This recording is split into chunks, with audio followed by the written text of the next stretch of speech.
പ്രിയപ്പെട്ട കുട്ടികളെ, good morning. നമുക്കറിയാം, നമ്മുടെ എൻവയോൺമെന്റൽ സയൻസിലെ വളരെ പ്രധാനപ്പെട്ട ഒരു മൊഡ്യൂളാണ് പോപ്പുലേഷൻ എക്കോളജി എന്ന് പറയുന്നത്. ഇതിന്റെ ഏറ്റവും പ്രധാനപ്പെട്ട കണ്ടന്റ് എന്ന് പറയുന്നത് we are going to discuss population ecology, growth curve, population regulation, life history, strategies, RNK selection, concept of metapopulation, demes and dispersion, population characteristics, density, natality, mortality, age, distribution, biotic potential, population growth, environmental resistance, aggregation and dispersal, carrying capacity, species interactions, interspecific competition, herbivory, carnivory and symbiosis. ഇതാണ് ഈ പറയുന്ന population എക്കോളജിയിൽ വളരെ പ്രധാനമായിട്ടും വരുന്ന ഈ മോഡ്യൂളിൽ ഉൾക്കൊള്ളിച്ചിട്ടുള്ള ടോപ്പിക്കുകൾ. ഇത് വലിയൊരു ഏരിയ ആണ്. എന്നിരുന്നാൽ പോലും നമ്മളെ സംബന്ധിച്ചിടത്തോളം ഈ സിലബസിന്റെ ഉള്ളിൽ നിന്നുകൊണ്ട് ഇത് പറയേണ്ടതായിട്ടുണ്ട്. നോക്കാം നമുക്ക് എന്താണ് actually what is actually the population ecology.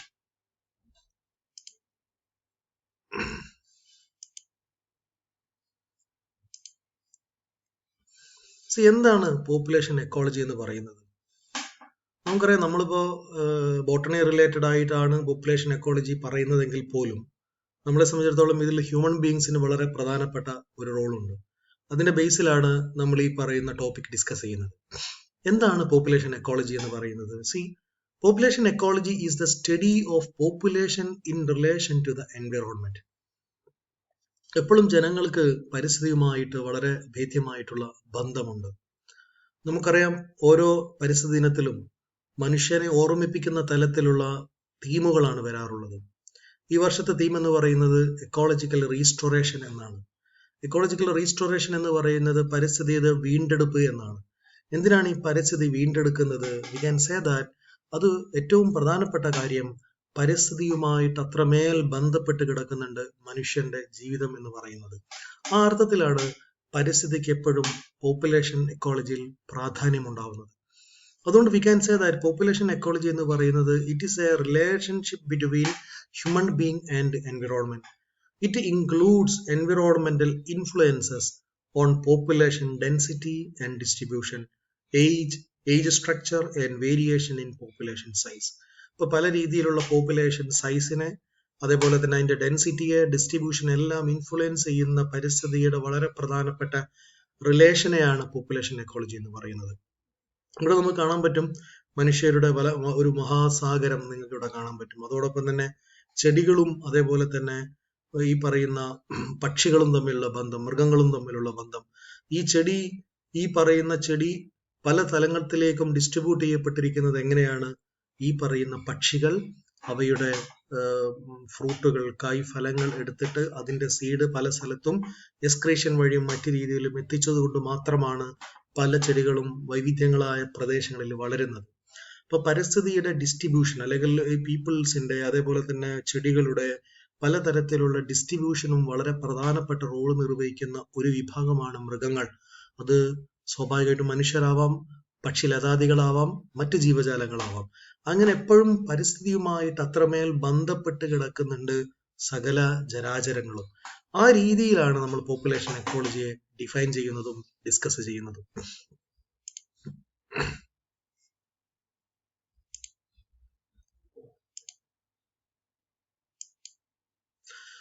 നോക്കൂ നിങ്ങൾ, ഇവിടെ ഞാൻ വളരെ പ്രധാനപ്പെട്ട കുറെ ഫിഗേഴ്സ് നിങ്ങൾ മുമ്പിൽ വെച്ചിട്ടുണ്ട്. ഈ ഓരോ ഫിഗറുകളും ഓരോ അർത്ഥങ്ങളാണ്, ഓരോ ജീവിതങ്ങളാണ്, ഓരോ പോപ്പുലേഷൻ എക്കോളജിക്കൽ ഡീറ്റെയിൽസ് ആണ്.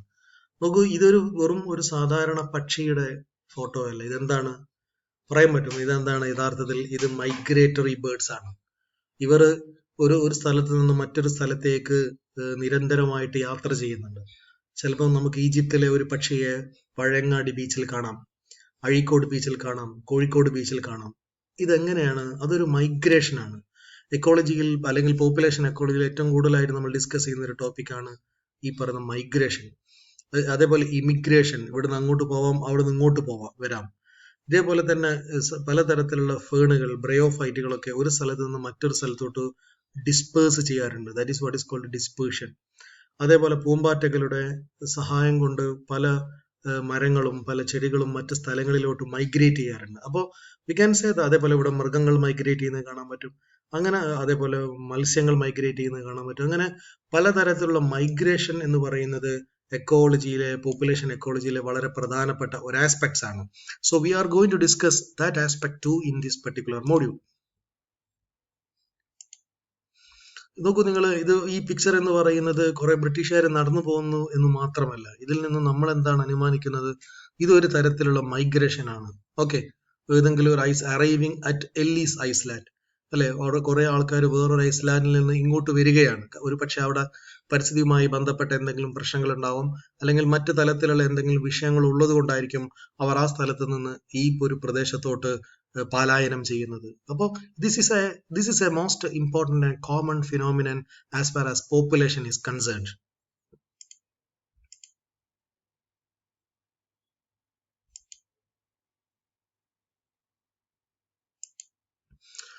നോക്കൂ നിങ്ങൾ, ഇവിടെ നിങ്ങൾക്ക് വളരെ പ്രധാനപ്പെട്ട 3 പിക്ചറുകൾ ഞാൻ വെച്ചിട്ടുണ്ട്. How fast can population grow? ഇവിടെ വളരെ പ്രധാനപ്പെട്ടത് നിങ്ങൾക്കറിയാം, വളരെ അപൂർവമായിട്ട് വളരുന്ന ജീവിക്കുന്ന ചില ജീവജാലങ്ങളാണ്. ഇത് നോക്കൂ നിങ്ങൾ, ഇതിന്റെ വളർച്ച സ്വന്തം ഒന്നിൽ തന്നെ അത് വികസിച്ചുകൊണ്ടിരിക്കുന്നു. ഇവിടെ കുറെ ആമകളാണത്. ഈ പറയുന്ന ആമകളെല്ലാം വലിയ രീതിയിൽ ഡെവലപ്മെന്റ് നടന്ന് അതിന്റെ എണ്ണം കൂടുന്നു. ഇവിടെ ഒരു ജീവി മാത്രം വളരുകയാണ്. ഇതിന്റെ സൈസ് നോക്കൂ നിങ്ങൾ, വലിയ സൈസിലോട്ട് ഒരു ജീവി മാത്രം വളരുന്നു. അപ്പൊ പല രീതിയിലും നമ്മൾ വളരെ ഇൻട്രസ്റ്റിംഗ് ആയിരിക്കുന്ന ഒരു ടോപ്പിക്കാണ് ഈ പോപ്പുലേഷൻ എക്കോളജി. അപ്പോൾ ഓരോ ജീവജാലങ്ങളെയും വളരെ ക്ലോസ് ആയിട്ട് നമ്മൾ ഒബ്സർവ് ചെയ്യുകയാണെങ്കിൽ we can see different types of growth pattern.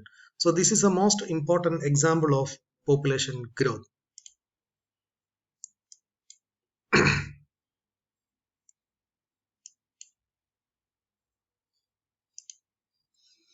അതേപോലെ വേറൊരു വളരെ പ്രധാനപ്പെട്ട പിക്ചറാണ്. ഈ പിക്ചറിൽ നിന്ന് നമ്മൾ പോപ്പുലേഷൻ എക്കോളജിയെ കുറിച്ച് കുറെ കാര്യങ്ങൾ മനസ്സിലാക്കാനുണ്ട്. എന്താണത്? ഇത് ഒരു തരത്തിൽ ഇവരെ ഈ ഒരു ജീവിയെ ആക്രമിക്കാൻ വേറെ ആരോ വരുന്നുണ്ട്. ആ വരുന്നത് ഭയന്നുകൊണ്ട് ഈ ജീവി അതിൽ നിന്നും രക്ഷപ്പെട്ടു പോകുന്ന ഒരു മൈഗ്രേഷനാണ്, അല്ലെങ്കിൽ ഒരു രക്ഷപ്പെടലാണ്. ഒരു പക്ഷേ ഇതിന്റെ തന്നെ വർഗം അറ്റാക്ക് ചെയ്യുന്നതായിരിക്കും, അല്ലെങ്കിൽ വേറെ ഏതെങ്കിലും ജീവജാലങ്ങളുടെ അറ്റാക്കാണ്. സോ ഇങ്ങനെ ചിലപ്പോൾ നിരന്തരമായി അറ്റാക്ക് ചെയ്തുകൊണ്ട് ഒരു പക്ഷേ ഈ ജീവജാലത്തിന്റെ ഡെൻസിറ്റി തന്നെ കുറഞ്ഞു പോവാം. So this picture explain or this picture telling the different types of stories. അപ്പൊ ഇങ്ങനെ പോപ്പുലേഷൻ എക്കോളജി നമ്മൾ ഡിസ്കസ് ചെയ്യുമ്പോൾ വളരെ ഇൻട്രസ്റ്റിംഗ് ആയിരിക്കുന്ന ഓരോ പിക്ചറിന്റെ ബേസിൽ നമുക്ക് എക്കോളജിയെ വളരെ ബ്യൂട്ടിഫുൾ ആയിട്ട് മനസ്സിലാക്കാൻ കഴിയുന്നു എന്നുള്ളതാണ് പോപ്പുലേഷൻ എക്കോളജി എന്ന് പറയുന്ന ടോപ്പിക്കിന്റെ ഏറ്റവും പ്രധാനപ്പെട്ട പ്രസക്തി.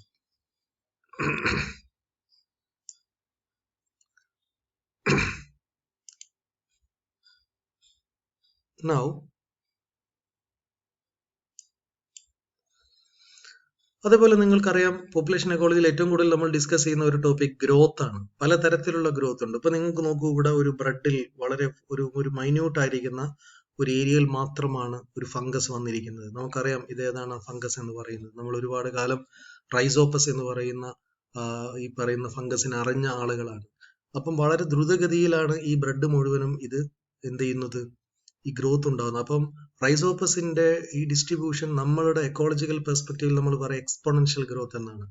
അതേപോലെ തന്നെ പയറുകളുടെ വളർച്ച വളരെ എക്സ്പോണൻഷ്യൽ ആണ്, വളരെ പെട്ടെന്നാണ് അതിന്റെ വളർച്ച ഉണ്ടാകുന്നത്. അപ്പോൾ ഗ്രോത്ത് എന്ന് പറയുന്ന വളരെ പ്രധാനപ്പെട്ട ഫാക്ടേഴ്സ് ഈ പറയുന്ന എക്കോളജി റിലേറ്റഡ് ആണ്.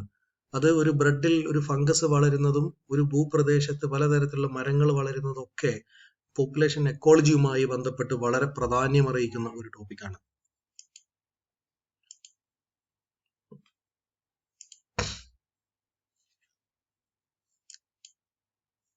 നോ, ഇതിൽ നമ്മൾ ഏറ്റവും ആദ്യം ഡിസ്കസ് ചെയ്യാൻ പോകുന്ന ഒരു ടോപ്പിക് എന്ന് പറയുന്നത് പോപ്പുലേഷൻ ഗ്രോത്ത് ആണ്. എന്താണ് യഥാർത്ഥത്തിൽ പോപ്പുലേഷൻ ഗ്രോത്ത് എന്ന് പറയുന്നത്? പോപ്പുലേഷൻ ഗ്രോത്ത് എന്ന് പറയുന്നത് it refers to how the number of individual in a population increases or decreases with time.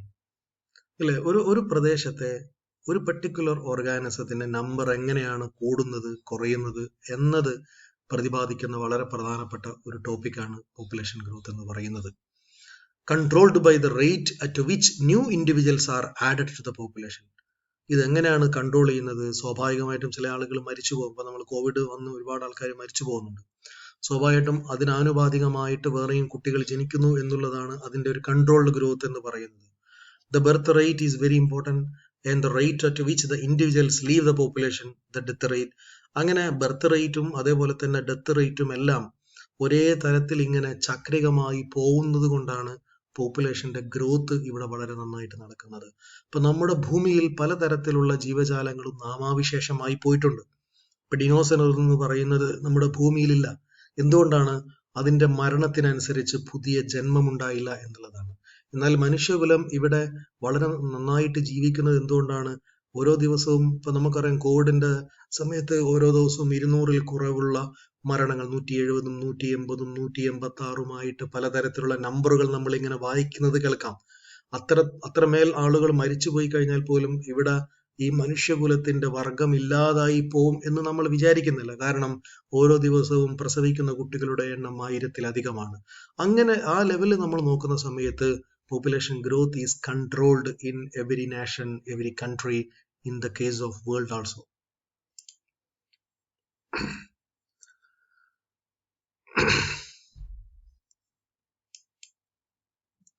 Now,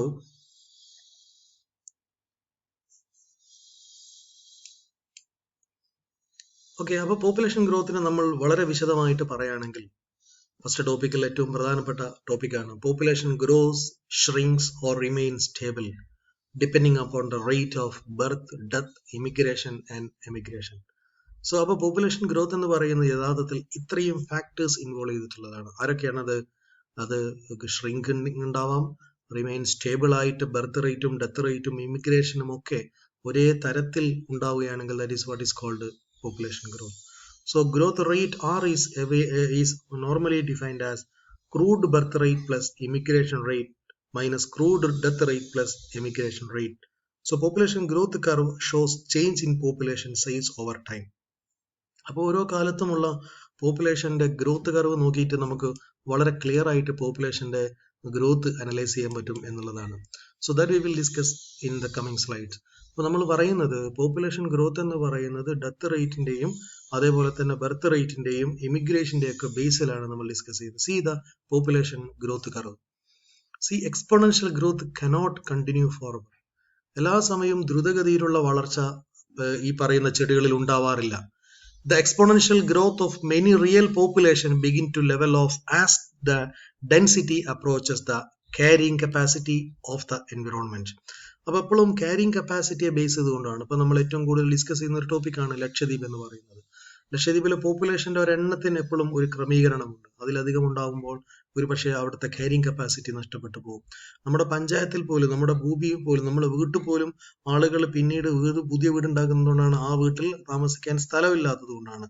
so carrying capacity is very important as far as population ecology is concern. അപ്പോൾ ആ പെർസ്പെക്റ്റീവിൽ എന്താണ് carrying capacity? Carrying capacity of a population is the maximum density of a population that the environment can support over a sustained period without damage to the environment. അതായത് പരിസ്ഥിതിക്ക് ആഘാതമില്ലാത്ത തലത്തിൽ മുഴുവൻ ജീവജാലങ്ങളെയും ഉൾക്കൊള്ളാനുള്ള പരിസ്ഥിതിയുടെ കപ്പാസിറ്റിയുടെ പേരാണ് carrying capacity എന്ന് പറയുന്നത്. അപ്പോൾ പോപ്പുലേഷന്റെ ഗ്രോത്തിനെ എപ്പോഴും നിർണ്ണയിക്കുന്ന, അതേപോലെ അതിനെ സപ്പോർട്ട് ചെയ്യുന്ന ഏറ്റവും പ്രധാനപ്പെട്ട ഒരു ഫാക്ടറാണ് യഥാർത്ഥത്തിൽ ക്യാരിങ് കപ്പാസിറ്റി എന്ന് പറയുന്നത്. അപ്പോൾ ക്യാരിങ് കപ്പാസിറ്റി ഉണ്ടെങ്കിൽ മാത്രമേ നമുക്ക് പോപ്പുലേഷൻ ഗ്രോത്തിനെ അതേപോലെ തന്നെ അതിന്റെ മറ്റുള്ള ഫാക്ടേഴ്സിനെയൊക്കെ സഹായിക്കാൻ കഴിയാറുള്ളൂ. Okay, see this is the another important aspect. Exponential growth എന്ന് പറയുന്ന ഒരു കൺസെപ്റ്റ് നമ്മൾ ഓൾറെഡി പറഞ്ഞു. എന്താണ് exponential growth? Population growth mathematically defined ചെയ്യുന്നത്, we can say that exponential population growth, logistic population growth. So what is actually the exponential population growth and logistic population growth? ഈ രണ്ട് ഗ്രോത്തുമാണ് യഥാർത്ഥത്തിൽ നമ്മുടെ പോപ്പുലേഷൻ ഗ്രോത്തിനെ നിർവഹിക്കുന്നത്. What is actually exponential growth, population growth, and what is logistic population growth? That we will discuss in coming class. അപ്പോൾ നമ്മളിവിടെ പറഞ്ഞിരിക്കുന്നത് ഏറ്റവും basic ആയിട്ടുള്ള ആസ്പെക്ട്സ് ആണ്. എന്താണ് പോപ്പുലേഷൻ ഗ്രോത്ത് എന്ന് നമ്മൾ പറഞ്ഞു. പോപ്പുലേഷൻ ഗ്രോത്തിന് വളരെ ഇമ്പോർട്ടൻ്റ് ആയിട്ട് സപ്പോർട്ട് ചെയ്യുന്നത് ക്യാരിങ് കപ്പാസിറ്റി എന്ന് പറഞ്ഞു. പോപ്പുലേഷൻ ഗ്രോത്തിനെ നമ്മൾ ഒരു PG പെർസ്പെക്റ്റീവിൽ നമ്മൾ ഡിസ്കസ് ചെയ്യുമ്പോൾ വളരെ പ്രധാനമായിട്ടും നമ്മൾ പറയുന്ന രണ്ട് കൺസെപ്റ്റ് ആണ്. ഒന്ന് exponential population growth and logistic population growth. You can see the equation of both of these population growth. You can see here the detailed aspects we will discuss in the next class. Thank you.